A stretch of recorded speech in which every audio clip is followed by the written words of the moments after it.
नमस्कार। कभी ऐसा होता है कि एक खाली पन्ना सामने हो और समझ नहीं आता कि शुरू कहाँ से करें। हम सभी इस दौर से गुजरते हैं। लेकिन क्या हो अगर वही खालीपन हमारी सबसे बड़ी ताकत हो। आज हम यही देखने वाले हैं कि कैसे एक मामूली सा न्यू नोट क्रिएटिविटी का सबसे पावरफुल टूल बन सकता है। तो आज का हमारा सोर्स मटेरियल बस इतना सा है।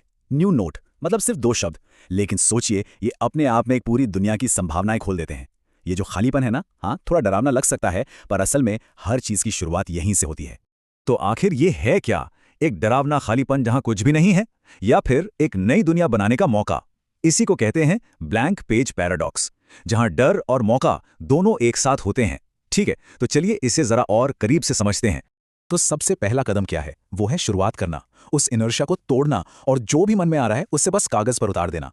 ये बिल्कुल वैसा है जैसे बीज बोना, है ना? भले ही हमें ये ना पता हो कि कौन सा बीज आगे चलकर पेड़ बनेगा।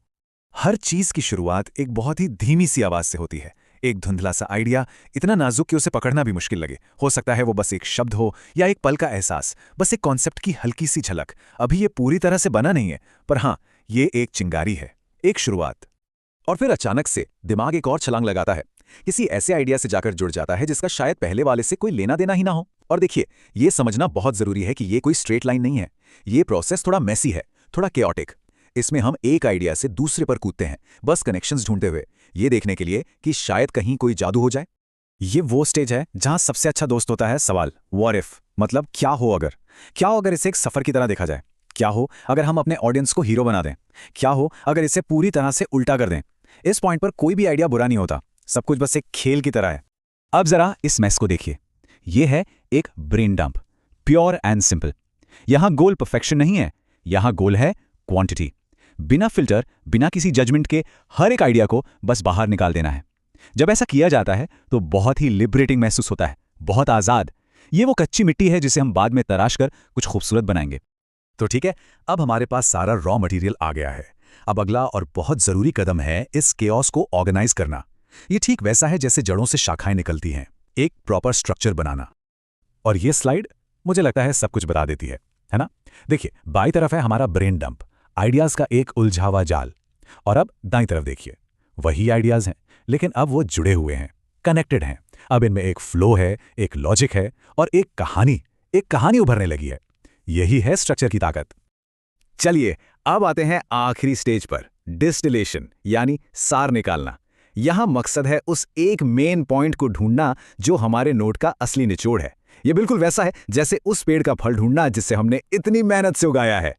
तो आखिर में यह सब किस एक चीज पर आकर टिकता है? इस पर। एक, हर बड़ा नोट, हर इंस्पायरिंग स्पीच, हर सक्सेसफुल प्रोजेक्ट, आखिर में सब घूम फिरकर सिर्फ एक पावरफुल कोर आइडिया के बारे में होता है, बस एक। तो ये कोर मैसेज आखिर है क्या चीज? ये वो इकलौती सबसे जरूरी इनसाइट या टेक अवे है। ये आपके आइडिया का सो व्हाट फैक्टर है। मतलब, तो क्या यही चीज उसे उसकी असली वैल्यू देती है? अगर सुनने वाले को सिर्फ एक चीज याद रखनी हो तो वो क्या होनी चाहिए? बस वही है कोर मैसेज। तो देखिए, हमने एक खाली जगह से शुरुआत की थी और अब हम एक पूरे वेल फॉर्म्ड और वैल्यूएबल कॉन्सेप्ट तक पहुंच गए हैं। यही ताकत है एक मामूली से न्यू नोट की। तो पूरे प्रोसेस को समराइज करें तो ये एक 3 स्टेप फ्रेमवर्क है जिसे कोई भी इस्तेमाल कर सकता है। एक, स्पार्क, बिना जजमेंट के हर आइडिया को कैप्चर करें। 2, स्ट्रक्चर, उस केओस को ऑर्गेनाइज करें, कनेक्शंस बनाएं। और 3, डिस्टिल, सब कुछ रिफाइन करके एक सिंगल पावरफुल कोर मैसेज तक ले आएं। Spark, structure, distil.